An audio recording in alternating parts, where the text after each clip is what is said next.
So, in Tears of the Kingdom, there's a lot of new we have learned over the last month, including obviously all the previews yesterday. But there's one thing from the previews I want to give extra attention to. It is something that I don't think is getting enough individual attention.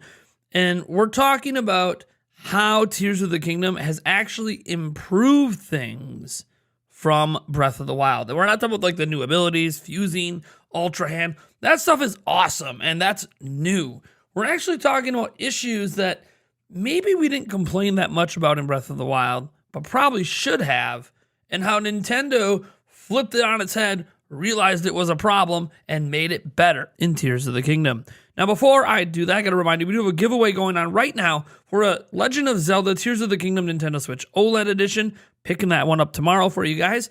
We also have the Tears of the Kingdom Collector's Edition we're giving away, and a pin from PAX East. You guys are awesome. Thank you so much for being here. I appreciate all the support. We're on our road to 133,000 subscribers right now to match 133 years of Nintendo. So I would appreciate if you would go ahead and hit the subscribe button and maybe hit the bell icon while you're at it.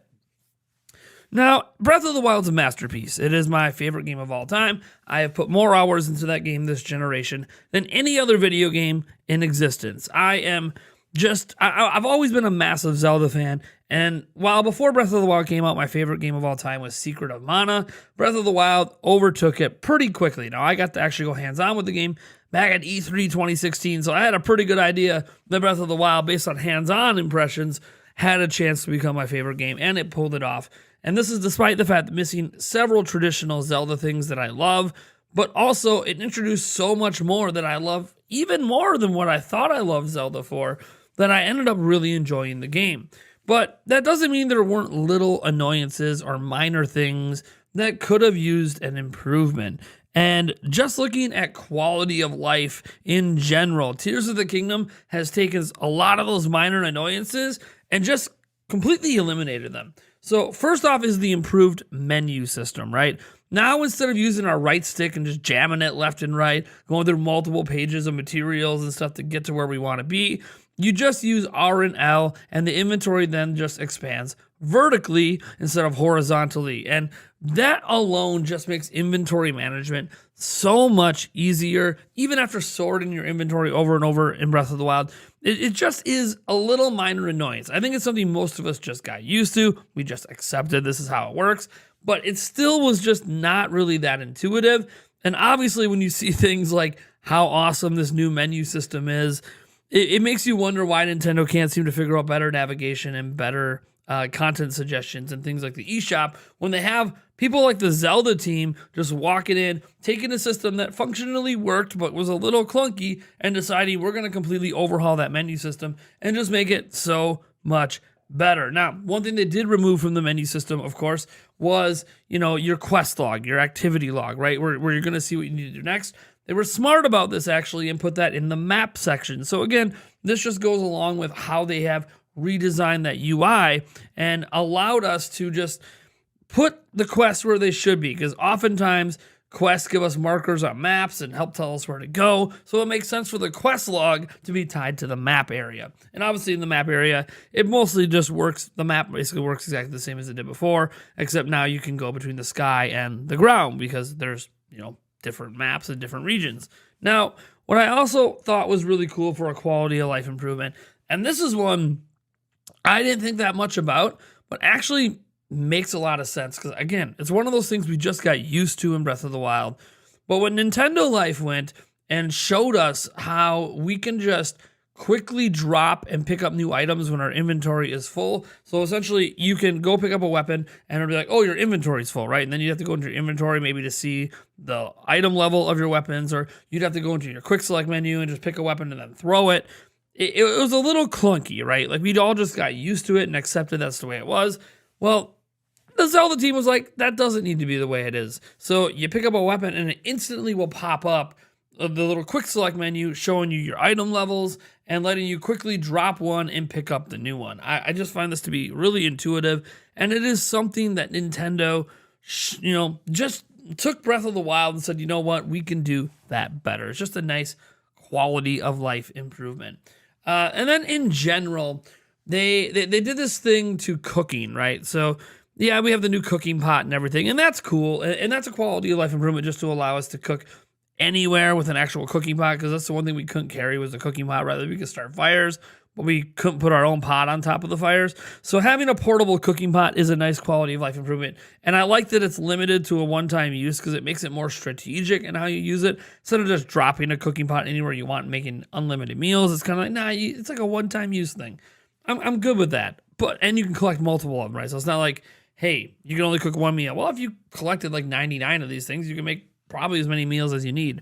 What I do find interesting, though, is what they did with the recipes, right? So we technically had recipes in Breath of the Wild, but it was clunky. It wasn't great. It wasn't fun to use, and it was a little weird to go through it. And a lot of people probably never even realized that there were recipes, right?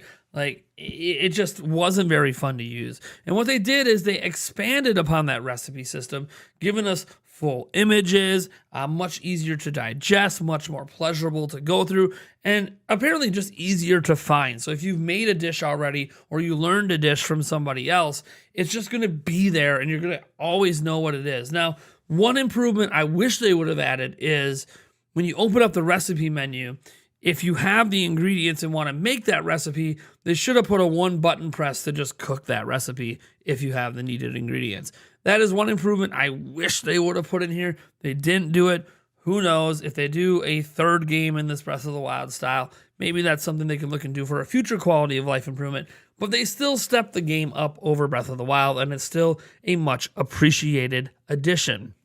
Besides that, they did another quality of life improvement that I think some people are either going to take or leave. I don't know. And this has to do with shooting arrows in slow-mo mode. So you know when you jump up in the air and you consume stamina and you're in slow-mo shooting arrows? Well, now your stamina only gets consumed if you shoot an arrow. And it appears to be about a quarter to a third of your stamina wheel gets 8. So if you have just one stamina wheel, you could fire 3, maybe 4 arrows before your stamina wheel is depleted. So your stamina wheel isn't just like you're slowly falling and it's depleting your stamina the whole time.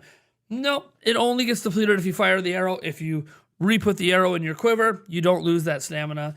And I think a lot of this was to combat sky combat, because also what they did with this arrow ability is we've only got like a single screenshot of it, but you can now, that whole diving and shooting arrow thing that we saw in the patent, that's real, that's a thing, and that's just an improvement to bow combat and bow aerial combat.